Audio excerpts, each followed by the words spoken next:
Halo teman-teman semuanya, saya Bambang dan selamat datang di dunia kapur. Rudy Tabuti menjadi bodoh dan menyerahkan kapur ajaibnya pada robot masa depan. Bagaimana Penny dan Snap menyelamatkan Rudy? Ini adalah cerita Rudy Tabuti yang berjudul Future Zone. Mau tahu kelanjutan ceritanya? Tonton video ini sampai habis ya. Di kelas, Mr. Wilter mengingatkan tugas sekolah, yaitu benda apa saja yang mungkin ada di masa depan dan dikumpulkan setelah istirahat. Penny marah kepada Rudy karena Rudy bilang tugas itu dikumpulkan minggu depan. Maaf Penny, minggu depan sama saja bagiku. Rudy kemudian meminta maaf dan mengajak Penny untuk mengerjakannya di Chuck Zone selama jam istirahat. Di Chuck Zone, Rudy dan Penny bertemu Snap. Tamatlah riwayat kita. Sementara di tempat lain, robot masa depan bernama Kranial ketiga sedang mencari benda dari masa depan. Kranial ketiga berhasil mendeteksi kapur ajaib Rudy dan ia menginginkannya. Aku harus memilikinya. Snap menceritakan idenya tentang benda yang mungkin ada di masa depan pada Rudy dan Penny. Bagaimana permen karet yang tidak perlu dikunyah? Kranial ketiga menembakkan busur pembodoh pada Rudy agar ia menjadi bodoh. Busur pembodoh. Penny dan Snap kaget melihat tingkah Rudy. Apa itu yang ada di kepala Rudy?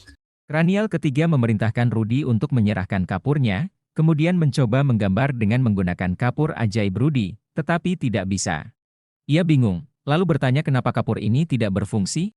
Berikan buku petunjuk cara kerjanya.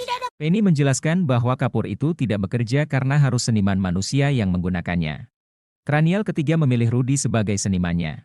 Penny mencoba mencegahnya dengan mengaku sebagai seniman manusianya dan Snap juga ikut-ikutan. Akulah seniman manusianya. Kranial ketiga kemudian membawa mereka semua ke zona masa depan. Ternyata di zona masa depan banyak penemuan gagal. Penny menyadari disinilah semua ide buruk dari masa depan dihapus dan tidak ada orang yang menghapus ide baik. Hei, aku dihapus.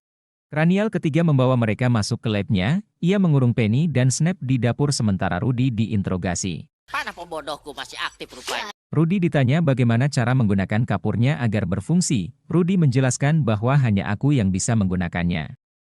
Cepat katakan yang ingin ku ketahui. Kranial ketiga tidak mempercayainya dan menghukum Rudy, mulai dari popok bayi ditaruh di kepala Rudy dan ciuman dari bibir nenek masa depan. Kau mesin yang keterlaluan. Penny menyuruh Snap menyalakan semua peralatan mesin di dapur untuk membuat sistem listriknya kelebihan beban dan meledakkan sekringnya. Ayo Snap, nyalakan semua alat yang kau temukan. Ini pasti sekringnya. Rudy selamat dan berhasil meloloskan diri kemudian menyelamatkan Penny dan Snap. Saat mereka mencoba keluar dari lab, Kranial ketiga sudah siap menangkap mereka lagi. Aku adalah Kranial ketiga, robot yang terpintar. Rudy kemudian menggambar Kranial keempat. Kranial keempat mempensiunkan Kranial ketiga lalu memasukkannya ke tabung. Dan ternyata Kranial keempat juga menginginkan kapur ajaib Rudy. Nah, sekarang serahkan alat membuat berbagai hal itu. Tapi mereka berhasil lolos dan keluar dari lab Kranial. Kita berangkat. Cerita berganti di kelas setelah jam istirahat. Reggie menjelaskan bahwa di masa depan kotak makan siang anak-anak akan mempunyai kaki kecil sehingga mereka bisa langsung mendatangiku. Mr. Wilter berkomentar, itu cukup menarik Reggie, kemudian bertanya tugas Rudy dan Penny.